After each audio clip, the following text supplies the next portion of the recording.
Ms. Wright. Hello, my name is Emma Wright. I am a sophomore at the University of Minnesota Twin Cities and a member of the Minnesota Public Interest Research Group as well. I grew up in Apple Valley, Minnesota, which is in Dakota County, just south of here, and now live in Minneapolis. Similar to many graduate and undergraduate students attending school in the cities, I live off campus in the southeast Como neighborhood, just north of the Minneapolis campus. This semester, I have classes on all three campuses.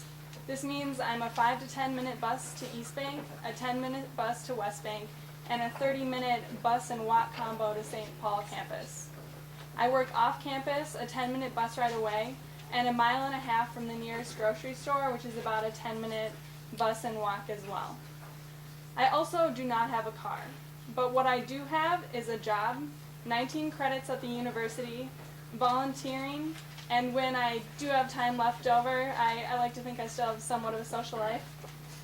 This means that I operate on a tight schedule, and the only way I am able to get around on time is through this transit system.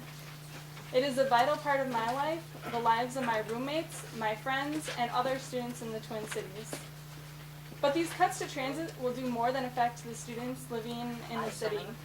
This summer, I had just moved out of the dorms. I'm a sophomore this year, like I said. So I moved back to Apple Valley, but I had the opportunity to keep my job in Minneapolis. I still did not have a car, but I was able to have a job this summer because of the Metro transit system and access to downtown. Every day, I would bike to Palomino Park and Ride, load my bike on the express bus, which, might I add, was full most of the time, and I sometimes would have to wait to the next one to even get my bike on the rack.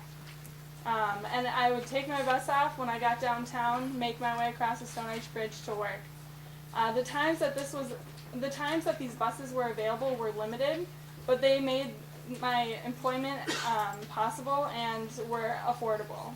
For me, it was vital for my employment, but for others, these suburban buses are the only means of transportation to school, whether it's the University of Minnesota, MCAD, MCTC, or one of the smaller private schools in the area. The cuts to transit make a small dent in the budget deficit, but that small change will be felt deeply by those reliant on the transit system. By making these cuts, you are cutting access to groceries.